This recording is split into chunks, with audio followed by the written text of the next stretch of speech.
Thank you for joining me today on the Garbage Bag Girl podcast. This podcast is about all of us.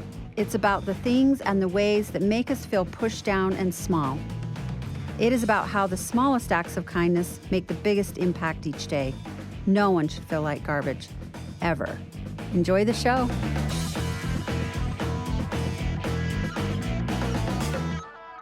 Hi, this is Celeste with the Garbage Bag Girl podcast. Today I get to interview a dear friend, LaVonne Wells. Hi, babe. Hello. Thanks for being here. My pleasure. Many of you recognize her from so many things because really, where is she not? It's probably easier if we started from there, but we're not. We're going to hone in on just a few of the things we know about LaVonne. She goes by Love Activist, which is meaningful, but also hones in on a very specific cause to some degree. But I want to know what it means to you. How did you start calling yourself a love activist? Why that title when there's... Ooh, that's a big story. I know. I'll simplify that. So actually, I got called to come speak at a rally. I'd never spoken for this particular rally. And when I got there, they were screaming and yelling that they couldn't breathe. And that was part of the rally. This is when the tensions were running high, and I wasn't sure if my message would take hold. I went and I spoke, and I asked everyone to take a breath and to breathe, because there was just a lot of, for good reason, there was a lot of upset. And I reminded them that the importance of creating something different in their lives is by breathing for those who no longer can breathe for themselves. And so they actually got really quiet, and they actually started breathing. And then when I left, they started chanting again. So for at least a couple of minutes. I had them for a minute. I had them for a minute. Yeah. I had them in that love bubble for a minute. And it was quite interesting. And as I was walking away, someone literally just told me, "You're a love activist." And I went, "I like that. I'm keeping it. It sticks." Yeah, so during a very tumultuous, challenging... It's super awesome chant. because it encompasses all you do. Yeah. And I don't like labels. Which is a great brand, by the way. I mean, nobody's going to argue with love. Why True, love? true. Why not love? So you have love on awareness. That's kind of your model for all that you do, love on awareness. Did the name stem from that? From Love Activist? Did Love Activist come first, and then you're like, I'm creating love on awareness? Or is it a separate story? No, it's a separate story. What actually came first was I was sitting and just being with myself. I do a lot of that, even though I'm pretty busy in the community. And I just heard this little instinct that just like a voice. We'll just say it was a voice. It was a beautiful voice. Yeah. And it just asked me, "Have you ever wondered why you were named LaVonne?" And I sat in my chair just contemplating what I had just heard. And then I realized, LaVonne, love on. And I got it. And I was just like, I'm here to promote the love. Yeah. I'm all about the love. So that came first. Right. And I got super excited that I ran to the DMV and I asked if that name was taken for a license plate, and it wasn't. And it was mine. So... Right here, give me some. Nice I job, just took it you. on. I just took it on. I mean, who goes from what does my name mean to now I need a license plate? It just, it kind of doesn't kind of, it actually really speaks to who you are, because you, part of activist, I always take literal with you, because you really are that person. You're the first one to jump in and celebrate all of us, including me, when we have something meaningful going on. You're the one standing there like, let's share with the world. You're the first one on every social media platform saying and sharing and liking and engaging with posts that remind people that they matter. And that's all outside of having your own stuff. Yeah. And if you think about it, there's only two forces, and fear and love. And so if we are free agents on the planet, what do we choose? Yeah. And I remember years before I even figured out the love on part of my name, that I used to tell people all the time. They're like, well, how do I say your name? Because they would have a hard time pronouncing it. They would call me LaVonne, Yvonne, all kinds of, and I answered all. And I finally just said, well, in order for us to have peace on the planet, we get to have our love on and on and on and keep it on. We have to just, this is just what we get to do in order to have the peace. And so that's why when it all clicked when I heard the voice. So how, because I know you talk about hearing voices a lot, but this is very serious for you. This is actually very meaningful. And I've heard you speak about listening to those voices that come to you. Take those who don't know you through how you got to that place, your story, your own personal story, your own loss, what brought you to deciding you would listen to those voices stronger. Well, I grew up in foster care, and part of that experience, it was crazy. I learned a lot. I grew from those experiences. A lot of challenges, ups and downs. And when I share it with other people, the whole purpose of me sharing my story is to encourage them and to empower them and to inspire them. That there is so much more out there waiting. But in the meantime, as a young child, I didn't have all that data. I didn't have all that information. But one thing that I did have was a firm belief that there was a divine love always present, even when it was challenging, going through some of the experiences that I went through. And I would always hear, you're not gonna understand it now, but you will later. It will come together. We just want you to know you're not alone. So already as a young child, I'm hearing these voices. But they're always comforting, and they're always telling me or letting me know, sometimes it's like, go here, go there. Okay, something's about to go down, go out, the back door, Like it's that literal. Yeah, it's that literal. And people will ask me, well, who do you think that one? I always say, well, my ancestors, of course, Who else would it be? And then a lot of times I just felt like it was just that divine presence, that encompasses love. Yeah. And there were things that, people would say, well, where was that love or that divine presence when you were really going through it? It's like, yeah, but I got to really go through it. It wasn't, and I don't like to say it was necessary. I don't believe hurting anyone or coming up against anyone is okay. Yeah. But I also know, I'm an amazing badass because of it. I am a pretty incredible That's human. My girl. Yeah, you are. And I take ownership of that. And I learned a lot about myself. And I'm so grateful that I never really got into drugs and things like that. I was still that girl that just... Which is amazing because so many of us did. Well, a lot of my friends, they would offer me stuff, and I'd just be like, "No, I'm good." So that I would be a part of everybody's group because I wouldn't take their stuff.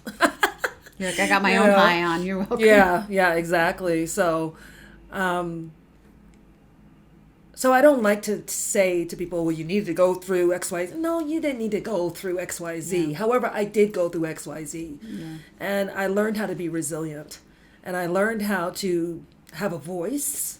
I got my butt whooped quite a bit for having a voice at a young age, because I was the girl that was always like, well, that doesn't make sense.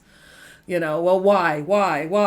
That makes no sense to me. And then, of course, you're curious. Supposed to be obedient, and if you're not, you're going to get your butt whooped. So, I was always a truth seeker. I tell people I was a truth seeker. I still am a truth seeker because the moment we believe, or the moment I believe I've got all the answers, I'm in trouble. I believe that wholeheartedly. Yeah. So it's a continual process, life process, and all there is, I'm just unwilling to give my power away to anyone or anything, and that means anything outside of me. I'm just unwilling to give my power away, and in order for me to stay in that space of oneness. I just love this. To stay in that power of oneness, it's just love. Yeah. There's where we're gonna go, So, and I ask myself when I'm getting upset or angry or going through it, and yes, I have days. Yeah. We all do. They don't last as long. Yeah. And the beauty of that is I come back to love every time. Yeah. Because I just remind myself, fear or love, which one, baby? Which one do you want? What's going on? Yeah. And I always choose to step back into that love because freedom's there, and peace is there, and healing's there, and ecstatic joy's there. And I want to experience ecstatic joy as I continue to grow, and get younger in my life. Obviously, and look at you. Every time I see you, I'm like, how do you even do that? But that's okay. We can talk about it another time. Well, I want to say thank you for sharing, but I also want to thank you for opening me up to something that I'd never experienced before. I was telling you offline about talking to my dad, and for those that have read my book, that was a very difficult chapter, the chapter of saying goodbye to him. And then he later passed. And when I heard you speak at a bookstore, which you do often, if somebody has a chance to do it, you're going to want to do that. You spoke about people not dying, as in hardcore. They die and leave your life. Even though we all know physically that's a part of it, and that's why we heard. But that they pass. And you presented the question of why not still talk to them? And you could kind of feel in the room this sense of those that are on board with that, it felt good. And those like me that hadn't done it before had kind of a, well, if LaVonne says I can, I guess I'll give it a try. And I did. And I, have recently told you about that experience, but it really turned out to be such a healing hold to my heart experience. And so I know that place and where that came from for you. So let's talk about Kiva. Yes. Yeah. Where's the tissue? Speaking of love, let's talk about Kiva. I know that she is still such a big part of your life. So tell those who don't know about Kiva, tell them about her. I would never try to even explain the story because it's your story and it's so beautiful. Well, she was born with a rare condition. We were not aware of this condition, and just so happened a doctor passed by her in the incubator and said, I've seen this before. Let me contact NIH, National Institute of Health out of Maryland. And if you don't know, this is her daughter. She was pregnant with her. You birthed her. I birthed her. Yes. She came 3 weeks early. Yep. And thank goodness, because she wouldn't have survived. She would have been stillborn. And I gather from her coming early was like, I am going to get out here and I'm going to have some experience before I leave. Yeah. And bless her heart, she did an amazing job. Still does today. Every time I get on the stage, she's right there with me. Yep. Every time I teach a class, she's right there beside me. And long story short is because now it's been 24 years, and one of the things I hear from her quite often is, you got 5 to 10 minutes to talk about me and then move on.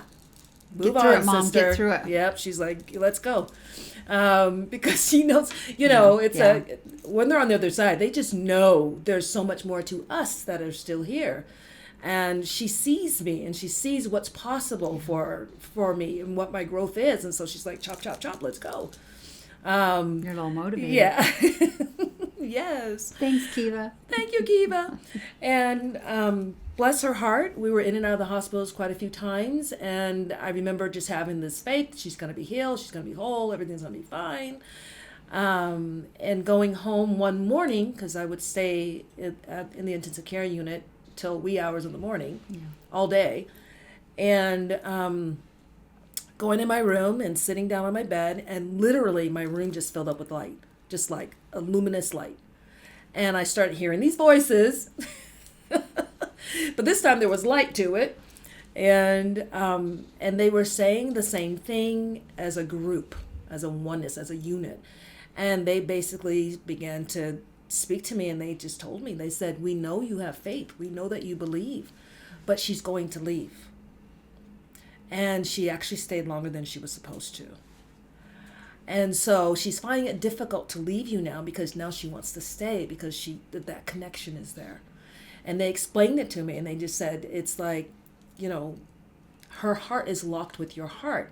And I always illustrate, and I always say, like this. And so it makes it hard and challenging for her to go now. It's like, I'm here, and I want to stay. I want to see what I can do.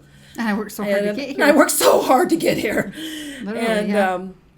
And then I will just say, my ancestor said to me, but she is going to leave. And she came and she did what she was supposed to do. And that time of my life, I was just like, I don't believe there's purpose. I was going through something. And I just believe that life is too hard and challenging. And even after all the work I've done on myself, I was having that moment. And so you were hearing this before she left, before she passed on. Before she passed, I was hearing about she's going to leave. Wow.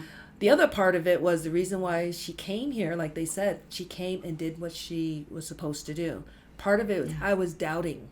Sure. Why am I even here on the planet? People don't want to hear what I have to say, and I'm trying, I'm doing my best to be a good human and things like that. And I was just like, well, maybe there's not even a God. Maybe there's not even a creator. Maybe there's not even this divine love that I swear by. And I commanded and demanded proof. And her coming to me and being my child was my proof. Wow. Because everything, it just was like a ripple effect. Miracle after miracle. People that met her, their lives were changed. She brought so many people together. She brought so many people with different beliefs together at her bedside. I mean, just phenomenal. And how old was she? She was 5 months. 5 months when she passed. And I just remember crying with this vision. I was in tears, but it was a beautiful experience because I just thought to myself, I know not everybody gets this opportunity. And I just thought to myself, how kind, because they knew I was holding on real tight, and how kind and how grateful I was that they gave me this message. And basically they were telling me it's okay to let go, because I'm just the faith woman, I'm that's so heavy, I believe, especially as a new mom. Yeah. Like what I think about myself and what a mixed bag of emotions that would be, that I'm still feeling like I'm saying goodbye because you hadn't gone through another part of your journey yet, but yet I'm holding on to her because you don't want her to go physically, but you're also being told it's okay. I mean, that just had to have been like craziness. It was a lot. Yeah, like it's heavy. Yeah, it was a lot, and then times it was light. Yeah, because I could breathe, and I realized I had been holding my breath. Yeah, and I just remember falling asleep, getting up the next day to go back to the hospital, and there was a doctor there, pulled me aside, and he just basically said, "It's my week. What do you want me to do?" So everything was just coming together in divine order and like a fine symphony. And we met with the ethics board for the second time, and everyone agreed that it was the most humane thing to do is to let her go. She was being fully supported at that point? Yes. All the nurses and the doctor, they joined me up for the ethics board meeting. I didn't even ask them. I walked up there and they were there. And they were just saying, if she says, then believe her. Yeah. And they said, we have parents up here all the time that want to disconnect too soon. And this is not a too soon situation. Yeah. So we support her. And it was, I'm not even sure. I have to go back and look at my records and things like that. But I just remember them. I think it was that day. Was it that day or maybe I believe it was within a couple of days after that. So you had to say to them, take my child off life support. Mm-hmm. I can't even imagine. Yeah. She was on 17 medications and at 5 months. At 5 months and 7 pounds. 17 medications, suppressing the condition. Yeah. There was no cure for her situation. Yeah. It's just the whole endocrine system was doing the opposite of its proper function. McCune-Albright syndrome was the syndrome. Wow. Yeah. So she was ready to go. And sure enough, we took her off life support. I held her for an hour. And she left from the crown of her head. I felt her because I was holding her when she left. And then she was standing immediately beside me. Go figure. Go figure. Yeah. I love that she left from the crown of her head like a burst of fire. Going out in style, Mama. That would be her. I'm going right through, straight up, and then I'm planting my little soul right next to you. Well, letting me know I'm right here with you. Yeah. I'm letting you know I'm right here with you. Yeah. And I just remember putting her body back in the bed and just marveling at it, just thinking about, wow, this housed you. This was your vehicle while you were here. And now you're free. You can go. You can do whatever you want to do. And I grabbed her things, went out to the elevator, and I heard a voice. And, of course, I knew it was her voice. And she just said, wait for me. I'm coming with you. And she sure was with me the entire time for prepping for her services, her celebration of life. Again, while she was in physical form, so many miracles happened. When she was out of her physicality, so many miracles happened. And that's Kiva's story. And Kiva just kept coming back to me and just letting me know, Mama, it's okay. And Mama, tell the people to breathe. Tell the people they've been lied to. I mean, literally, she told me that. And she's like, they need to talk to us now, not in the hereafter or the great beyond. There are things that we want to share with them. There are things that we want to connect with them and let them know. And one of the biggest things is that if she would say to me all the time, if you could only see yourself from my perspective, from my viewpoint. Wow. And so I get on stages and I talk to people and I say, if your loved ones want you to know, keep talking to them. Your loved ones want you to know, like you're letting them go. They're not letting you go. Yeah. Because of your pain, I'm assuming. Like, you know what I mean? That just gets to be so heavy that you just...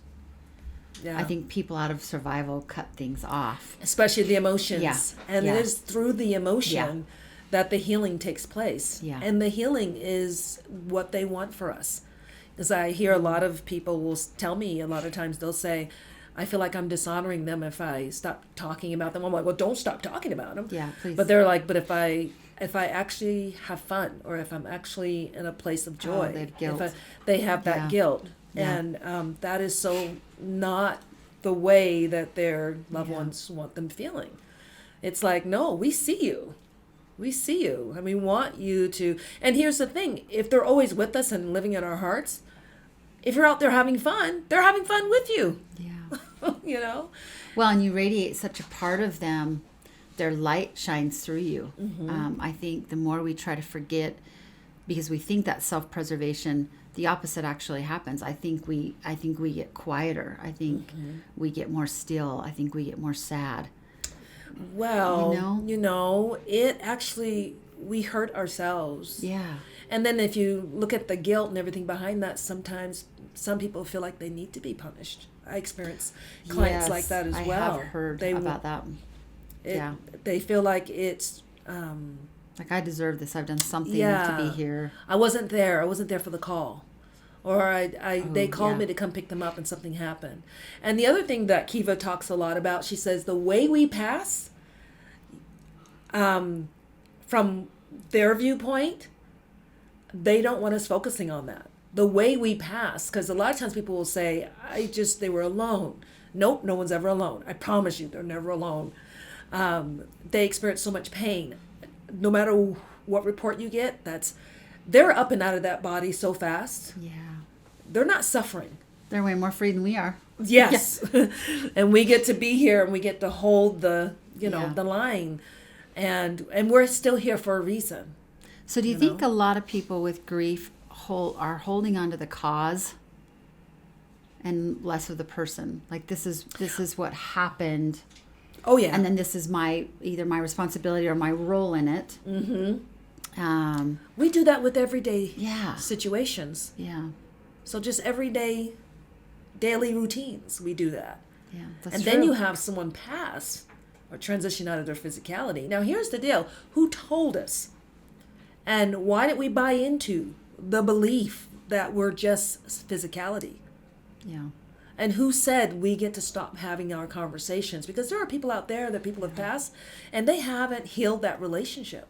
Yeah, that's right. And how we do everything is how we do anything, and it shows up.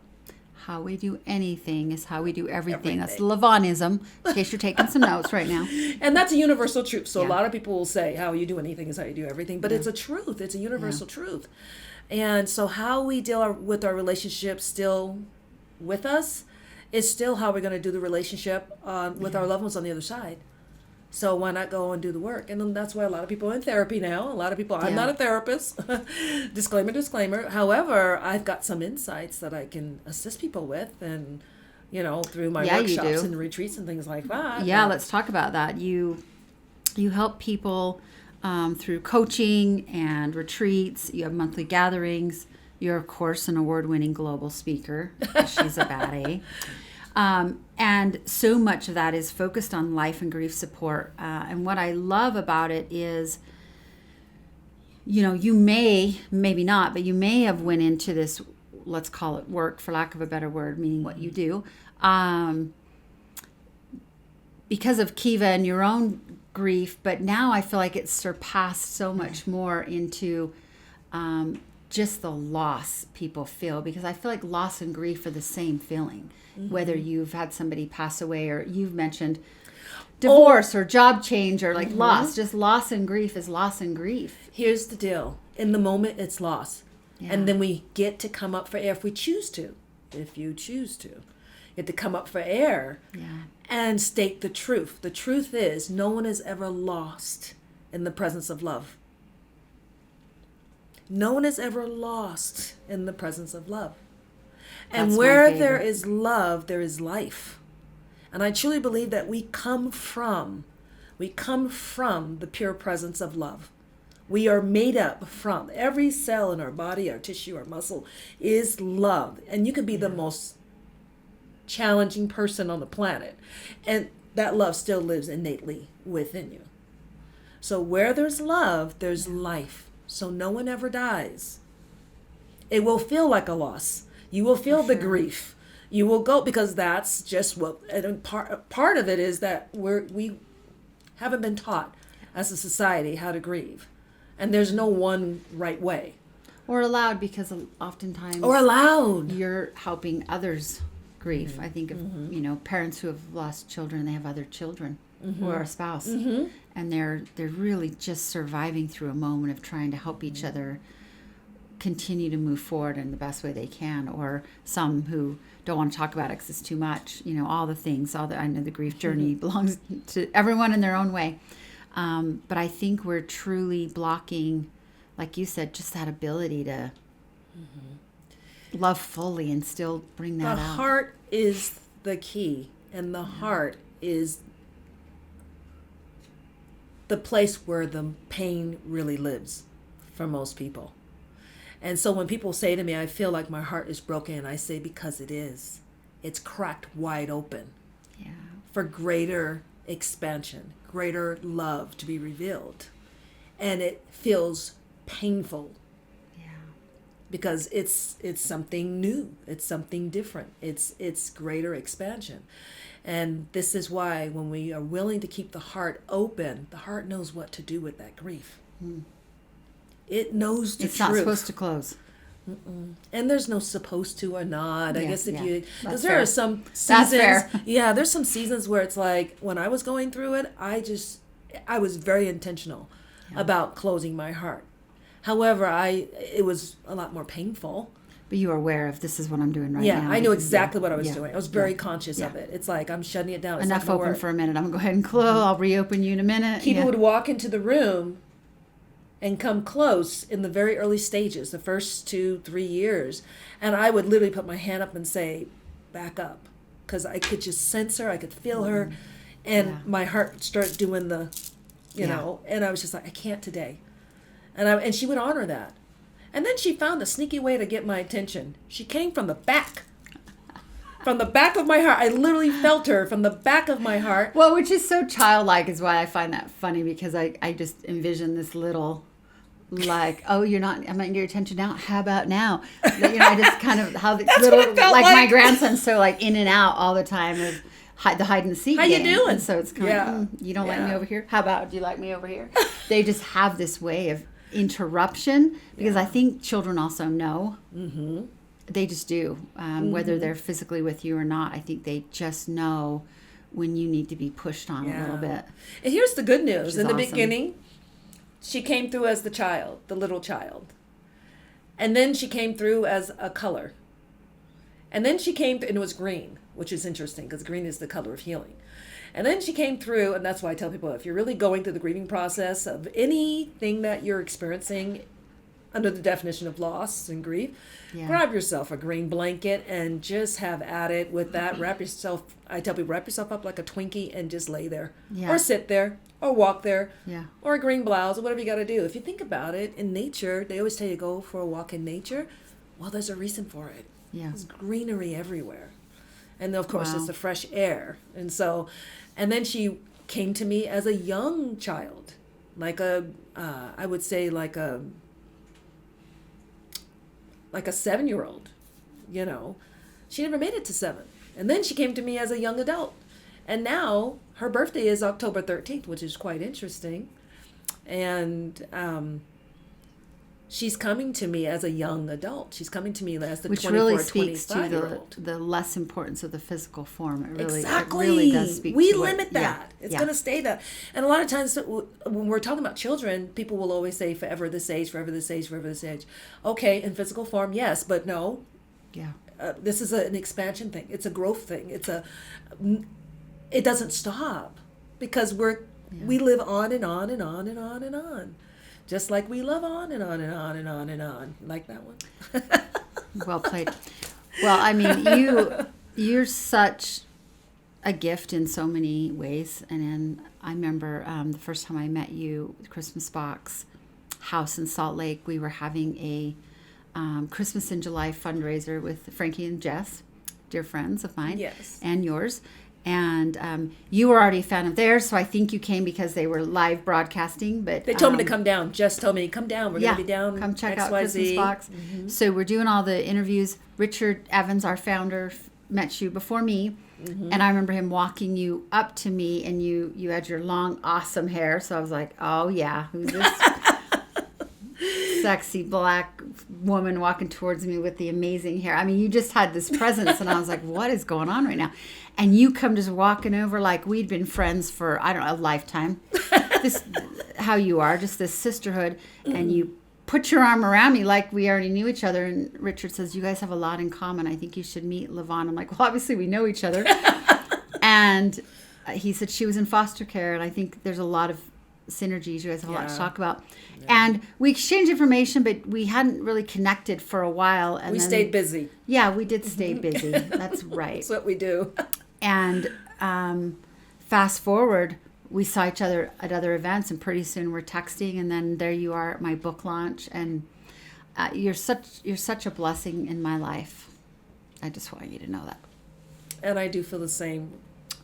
And you're a blessing in so many people's lives, and I think to be vulnerable enough to share your story, because stories help us heal.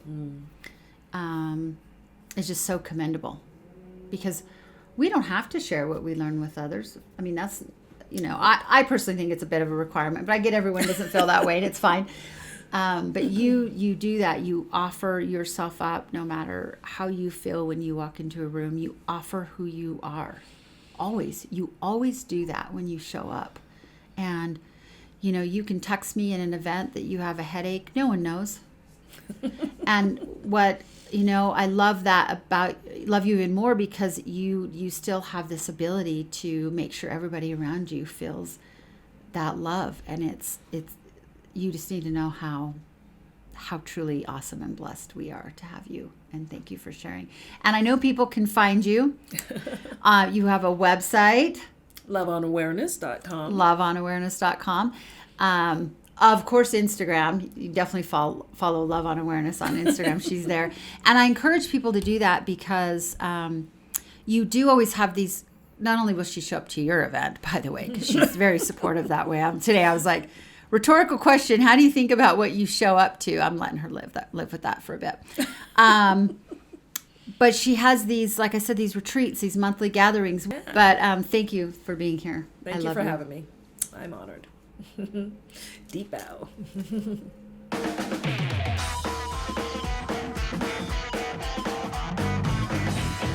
Thank you for joining me today on the Garbage Bag Girl podcast. Always remember, you matter. Please subscribe and share this podcast and visit CelesteEdmonds.com to join my mailing list.